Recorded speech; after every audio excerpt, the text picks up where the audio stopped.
Hi everyone, कैसे हैं आप सब। आई होप आप सब अच्छे होंगे, स्वस्थ होंगे।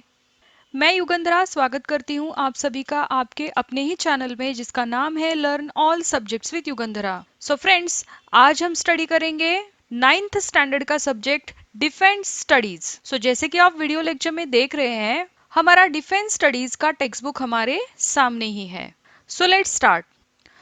आज के वीडियो लेक्चर में हम सेकेंड चैप्टर का स्टडी करेंगे। सेकेंड चैप्टर का नाम है challenges to national security external. Second chapter का नाम क्या है? Challenges to national security external. It means national security की चैलेंजेस, राष्ट्रीय सुरक्षा की चुनौतियां। Look at the map of India carefully. यहाँ पे हमें एक मैप दिया है, हु आर इंडियाज नेबर्स। तो इस मैप को देखते हुए, इस मैप को ऑब्जर्व करते हुए हम जानेंगे इंडिया के पड़ोसी देश कौन से हैं। It is important to consider India's relations with its neighbours in terms of history and challenges. तो देखिए, इंडिया के जो पड़ोसी देश हैं उनके साथ भारत के संबंध, हिस्ट्री मीन्स पूर्व इतिहास, और आज के सामने आने वाली चुनौतियां, चैलेंजेस का हमें विचार अवश्य करना चाहिए। You will find Pakistan on the western side of India and China on the north. तो जैसे कि यहाँ आप मैप में देख सकते हैं कि इंडिया के वेस्टर्न साइड मीन्स पश्चिम में पाकिस्तान है और नॉर्थ साइड मीन्स उत्तर दिशा में चाइना है। India also shares a small border with Afghanistan in the north। तो जैसे कि आप मैप में देख रहे हैं, भारत की बॉर्डर नॉर्थ की ओर अफगानिस्तान से भी जुड़ी है। The part of Afghanistan that touches Indian territory is called the Wakhan Corridor of Afghanistan. Besides this, there are Nepal and Bhutan on the north and Bangladesh and Myanmar in the east. तो देखिए, अफगानिस्तान से जुड़े हुए इस भारतीय सीमा प्रदेश को क्या कहते हैं? वाकन कॉरिडोर कहते हैं। Okay. Besides this, there are Nepal and Bhutan on the north and Bangladesh and Myanmar in the east. तो देखिए, यहाँ पे हम मैप में देख सकते हैं, भारत के नॉर्थ साइड में नेपाल और भूटान देश है और ईस्ट साइड में मीन्स पूर्व दिशा में बांग्लादेश और म्यांमार प्रदेश है। Sri Lanka is located on the south on the Indian ocean region. और देखिए, साउथ में मीन्स दक्षिण दिशा में, इंडियन ओशियन रीजन में मीन्स हिंदी महासागरीय क्षेत्र में श्रीलंका है। तो अभी हमने क्या देखे? India and neighbouring countries. Okay, means भारत और भारत के पड़ोसी देश। नेक्स्ट हम देखेंगे Pakistan. There have been many wars between India and Pakistan from 1947। तो देखिए, 1947 से भारत और पाकिस्तान में अनेक वॉर्स हुए हैं, अनेक युद्ध हुए हैं। India had to fight 3 major wars with Pakistan in 1947-48, 1965 and 1971। तो देखिए, पाकिस्तान के साथ 1947-48, 1965 एंड 1971 इन प्रमुख युद्धों का, इन प्रमुख वॉर्स का समावेश है। The first two wars were about the dispute on Kashmir because Pakistan has claimed that Kashmir should belong to Pakistan। तो देखिए, ये जो युद्ध हुए, ये जो वॉर्स हुए, इनमें से पहले दो युद्ध प्रमुख रूप से कश्मीर समस्या पर हुए हैं। The 1971 war led to the creation of Bangladesh in what was earlier East Pakistan। तो देख सकते हैं, 1971 के भारत पाकिस्तान युद्ध के रूप में बांग्लादेश की स्वतंत्र राष्ट्र के रूप में निर्मित हुई। India had also to fight Pakistan in Kargil in 1999। तो देखिए, इसके पहले ईस्ट पाकिस्तान रूप में वह भारत के ईस्ट दिशा में मीन्स पूर्व दिशा में स्थित पाकिस्तान का प्रदेश था और 1999 में भारत को फिर से कारगिल प्रदेश में युद्ध करना पड़ा। The wars with Pakistan so far were conventional and therefore remain limited। तो पाकिस्तान के साथ अब तक के युद्ध पारंपरिक स्वरूप में मर्यादित थे, लिमिटेड थे Wars in future could be with nuclear weapons and therefore of wider scale. तो इसका मीनिंग क्या है? फ्यूचर में, भविष्य में युद्ध शायद न्यूक्लियर वेपन्स के साथ व्यापक स्वरूप में हो सकते हैं। Today the nature of conflict with Pakistan is changing. तो देखिए, पाकिस्तान के साथ होने वाले वॉर्स, होने वाले युद्ध का स्वरूप बदल गया है। There are several terrorist organisations that are given shelter in Pakistan. तो ये एक बड़ा चैलेंज है, एक चुनौती है। पाकिस्तान ने कई टेररिस्ट ऑर्गेनाइजेशन मीन्स आतंकवादी गुटों को आश्रय दिया है। These groups conduct terrorist strikes in India. और भारत पर इन टेररिस्ट ऑर्गेनाइजेशंस का, इन आतंकवादी गटों का हमला हो सकता है। Okay. China, which is on the north of India, is a global power. Means India के नॉर्थ में, उत्तर दिशा में चीन, यह एक महत्वपूर्ण नेशन सत्ता है। और हम क्या कह सकते हैं? चाइना एक महत्वपूर्ण राष्ट्र सत्ता है। India's dispute with China is mainly about the borders and about the position of Tibet. तो देखिए, अंतरराष्ट्रीय सीमा विवाद और तिबेट का स्थान, यह भारत चीन विवाद का मूल रीजन है, मूल कारण है। The two areas where the borders dispute exist are the area of Aksai Chin and the northern border of the state of Arunachal Pradesh. तो देखिए, अक्साई चीन और अरुणाचल प्रदेश, इनकी उत्तर सीमा की निश्चिति के संबंध में दो विवाद क्षेत्र इन दोनों कंट्रीज के दरमियान है। The area of Arunachal Pradesh was called North East Frontier Agency, NEFA. तो देखिए, अरुणाचल प्रदेश नेफा नाम से पहचाना जाता है। The area of Aksai Chin and Indian territory in Ladakh has been illegally occupied by China. It means north के अक्साई चीन लद्दाख के इस भारतीय प्रदेश पर चाइना का इलीगल कब्जा है, अवैध कब्जा है। The border between Arunachal Pradesh and Tibet is called McMahon line. तो देखिए, अरुणाचल प्रदेश और तिबेट के बीच की बॉर्डर मैकमोहन लाइन नाम से जानी जाती है।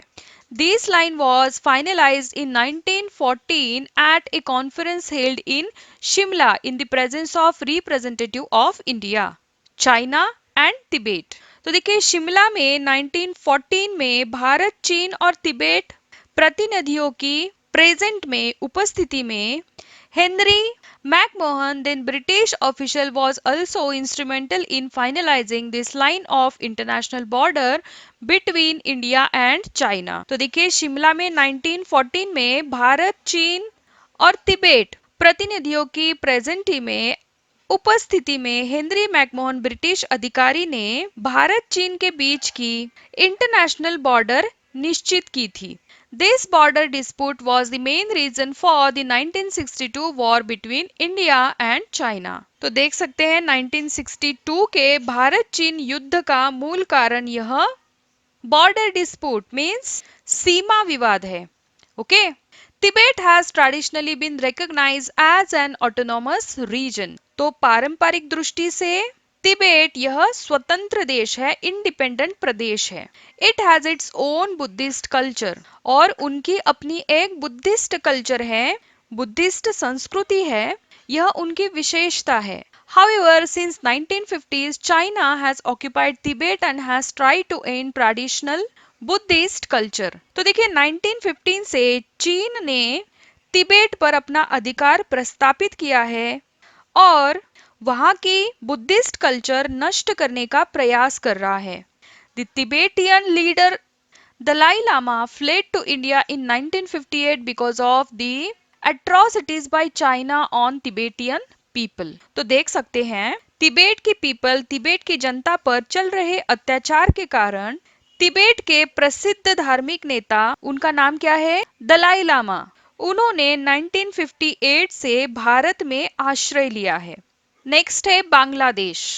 Before 1971, on the west side of India was West Pakistan and on the eastern side was east Pakistan. तो देखिए 1971 में भारत के वेस्ट पाकिस्तान और ईस्ट के ईस्ट पाकिस्तान ऐसे दो पाकिस्तानी प्रदेश थे।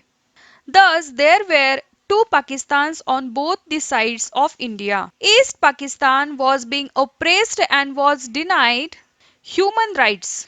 तो देखिए ईस्ट पाकिस्तान में वेस्ट पाकिस्तान द्वारा काफी शोषण और मानवीय अधिकारों का उल्लंघन किया जा रहा था। The people of East Pakistan under the leadership of Sheikh Mujibur Rahman revolted against the oppressive military regime। तो देखिए इसी के रीजन से कारण शेख मुजीबुर रहमान इनके नेतृत्व में ईस्ट पाकिस्तानी लोगों ने वेस्ट पाकिस्तान की अत्याचारी सैनिक सत्ता के खिलाफ विद्रोह किया। They fought for their freedom from Pakistan. This caused tremendous influx of refugees in India. तो देखिए ईस्ट पाकिस्तान के शोषण से मुक्ति पाने के लिए, फ्रीडम पाने के लिए यह विद्रोह किया गया था। India's internal system was under huge pressure, therefore India helped the liberation movement of East Pakistan and an independent Bangladesh came into existence। तो देखिए इस वॉर के, इस लड़ाई के कारण लाखों ईस्ट पाकिस्तानी मीन्स पूर्व पाकिस्तानी लोग भारत में निर्वासित बनकर आश्रय के लिए आए और इस कारण भारत की इंटरनल सिस्टम मीन्स अंतर्गत व्यवस्था पर बड़ा प्रेशर आया, बड़ा तनाव उत्पन्न हुआ और इसीलिए भारत ने ईस्ट पाकिस्तान के प्रयत्नों को सहयोग दिया और इससे ही 1971 के वॉर का, युद्ध का प्रारंभ हुआ और बांग्लादेश की इंडिपेंडेंट नेशन के रूप में, राष्ट्र के रूप में निर्मित हो गई। India and Bangladesh have maintain good relations since 1971। तो देखिए 1971 से भारत और बांग्लादेश इन दोनों देशों के पारस्परिक सहसंबंध अच्छे रहे हैं। One of the problems that had come up was about Faraka barrage that was built on one of the streams of the Ganga river. तो देखिए आगे चलकर गंगा नदी के फर्राका बैरेज को लेकर विवाद उत्पन्न हुआ, जो फर्राका बैरेज नाम से आज भी प्रसिद्ध है, फेमस है। This problem was resolved in 1978 when Faraka Agreement was signed by the two countries. तो देखिए बांग्लादेश की भूमिका के कारण बांग्लादेश से बहने वाली गंगा नदी का पानी रोका गया था और 1978 में यह विवाद फराका एग्रीमेंट पर दोनों देशों के, दोनों कंट्रीज के साइन के साथ रिजॉल्व हुआ, समाप्त हुआ। ओके, नेक्स्ट हम जानेंगे श्रीलंका देश के बारे में। India had close friendly relations with Sri Lanka. Sri Lanka के साथ भारत के मैत्रीपूर्ण संबंध है। Sri Lanka had faced internal disturbance when the Tamil मॉनिटरी population living in the northern region of the country wanted more autonomy. तो देखिए तमिल मॉनिटरी पॉपुलेशन, इस समस्या के कारण, इस प्रॉब्लम के कारण श्रीलंका के नॉर्थ रीजन में इंटरनल डिस्टर्बेंसेस थी, मीन्स आंतरिक अस्थिरता थी। In 1987 India sign an agreement with the Sri Lanka government to help Sri Lanka to resolve the problem. तो देखिए 1987 में तमिल प्रॉब्लम के निराकरण के लिए, रिजॉल्व करने के लिए भारत श्रीलंका के बीच एग्रीमेंट हुआ और उसके बाद भारत ने श्रीलंका गवर्नमेंट को सहयोग के बारे में विश्वास दिलाया और इस प्रॉब्लम का रीजन निर्माण हुई परिस्थिति को कंट्रोल में लाकर, नियंत्रण में लाकर सिक्योरिटी निर्माण करने के लिए भारत ने in 1987 India sign an agreement with Sri Lanka government to help Sri Lanka to resolve the problem. India also sent a peacekeeping force to maintain security in Sri Lanka. Means इस प्रॉब्लम का रीजन निर्माण हुई सिचुएशन को resolve करने के लिए security means सुरक्षात्मक स्थिति निर्माण करने के लिए भारत ने शांति सेना भेजकर श्रीलंका का सहयोग किया। Along with India's relations with its neighbors, we also need to consider the importance of Indian Ocean region from national security viewpoint। तो देखिए भारत के पड़ोसी देशों के साथ ही Indian ocean region means Hindi महासागर के महत्व को नेशनल सिक्योरिटी की दृष्टि से व्यू पॉइंट से ध्यान में रखना जरूरी है, इंपॉर्टेंट है। ओके, नेक्स्ट हम देखेंगे मरीन एरिया मीन्स समुद्री क्षेत्र। उसमें हम क्या देखेंगे, इंडियन ओशियन मीन्स हिंदी महासागर। India has a coast line of approximately 7000 kilometre. तो देखिए भारत को अप्रोक्सीमेटली 7000 किलोमीटर का समुद्री किनारा प्राप्त हुआ है। The Indian ocean region is very crucial for world trade. The main trade route is from Suez canal to straits of Malacca. तो देख सकते हैं वर्ल्ड ट्रेड की दृष्टि से, वैश्विक व्यापार की दृष्टि से Indian ocean region means Hindi महासागर क्षेत्र अत्यंत महत्वपूर्ण है। इस ट्रेड का मुख्य मार्ग main trade root Suez canal से मलक्का जल डमरू मध्य तक है। India occupies A prominent position on this trade route. The Andaman and Nicobar Islands also become significant here. तो देखिए इस मार्ग में, इस रूट में भारत का सेंट्रल स्थान है, मध्यवर्ती स्थान है। The Andaman and Nicobar Islands also become significant here. तो अंडमान निकोबार द्वीप आइलैंड को इसी कारण महत्व प्राप्त हुआ है। In the past, the Dutch, French, Portuguese and the British came to India from the sea and established their colonies। तो देखिए व्यापार के लिए डच, फ्रेंच, पोर्तुगीज और ब्रिटिश समुद्री मार्ग से भारत में आए और उन्होंने अपने कॉलोनीज स्थापित किए। Today countries like the US, Russia, China are also trying to increase their influence in this area. तो देखिए हिंद महासागर में अमेरिका, रशिया, चाइना और बाकी देशों का प्रभाव बढ़ रहा है। The region is rich in terms of natural resources, therefore the security of India Ocean is a big security challenges for India। तो देखिए इसी कारण इंडियन ओशियन हिंद महासागर की सिक्योरिटी इंडिया के सामने, भारत के सामने एक महत्वपूर्ण चैलेंज है, चुनौती है। तो देखिए यहाँ पे टेक्स्ट बुक में हम इंडियन ओशियन का मैप भी दे सकते हैं, मीन्स हिंद महासागर का मैप देख सकते हैं। ओके, सो फ्रेंड्स आज के वीडियो लेक्चर में हमने second chapter challenges to national security external complete किया है। अगर आपको आज का वीडियो लेक्चर अच्छा लगा हो तो लाइक कर दीजिए। आपको कुछ क्वेश्चंस, कुछ क्वेरीज पूछने हैं तो आप कमेंट बॉक्स में पूछ सकते हैं। और अगर आपने अभी तक अपने चैनल को सब्सक्राइब नहीं किया है तो जरूर सब्सक्राइब करें। So friends, see you in the next video. Bye bye for now, take care.